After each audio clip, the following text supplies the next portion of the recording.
Hi friends, welcome to English Study Point. Today in this video lecture, I am going to discuss Edgar Allan Poe's book titled as The Fall of the House of Usher.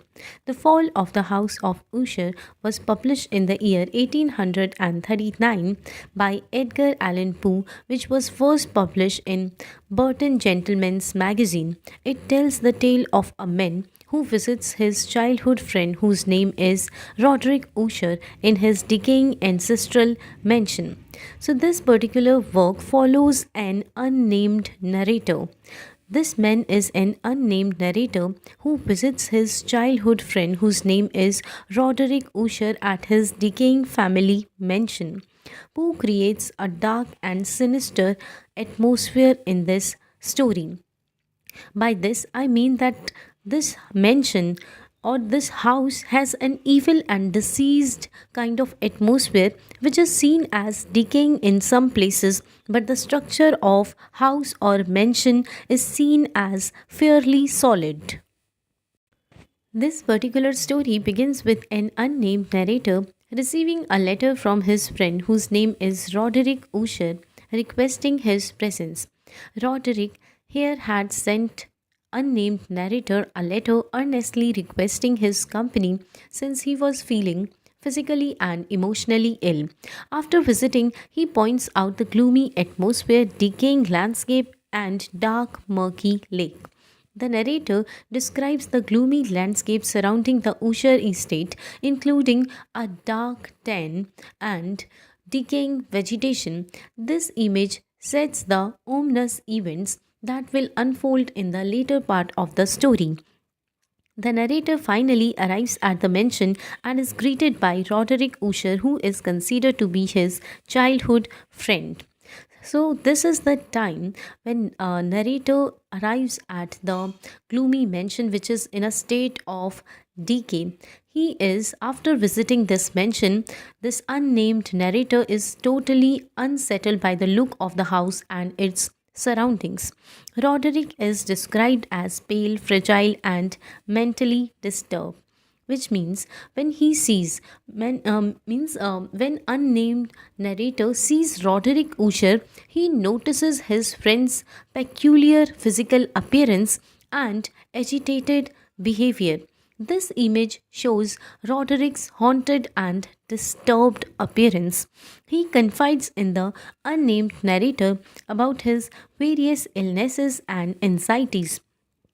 He confides here means Roderick informs the narrator, unnamed narrator, about his various mental and physical ailments, including heightened senses and a morbid acuteness of the senses. He explains that the Usher family has a long history of madness and a sensitiveness to light, sound, and taste.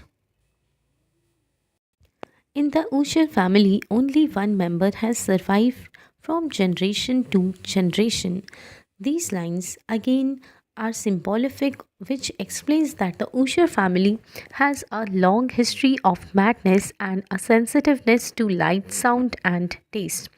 Roderick reveals that his twin sister Madeline suffers from a mysterious illness that baffles the doctors. She is bedridden and near death. The image shows Madeline's frail figure. Frail means weak figure, emphasizing her fragile state. Fragile means this is a kind of state when we become totally soft. When we become totally weak, then there comes a point when we become soft or mentally ill. So, this sentence emphasizes her fragile state. It means that here he tries to reveal narrator sister's Madeline suffering from an unnamed illness. She is bedridden and appears to be near death. The narrator observes her ghost like presence as she silently moves throughout the mansion. Narrator experiences strange phenomena within the mansion. He hears echoing sounds, faint musical sounds, and occasional glimpses of ghostly appearances. So, these are kind of unexplained occurrences which heighten the sense of terror and suspense in the story. Narrator here at this point becomes increasingly unsettled by the oppressive atmosphere inside the house. He is plagued by strange sounds, erratic music, unusual visions. Narrator is sort of overwhelmed by terrifying and intimidating environment. Madeline suddenly dies, and Roderick insists on keeping her body in the house for several days. Here, Madeline's condition deteriorates and she passes away. Roderick insists on keeping her body in the house for a period before burial due to his fear of premature burial. The image symbolizes Madeline's death, depicting her lifeless body lying on a cold stone slab in a darkened room. The narrator assists Roderick in placing Madeline's corpse in a small vault located in the mansion's underground family vault.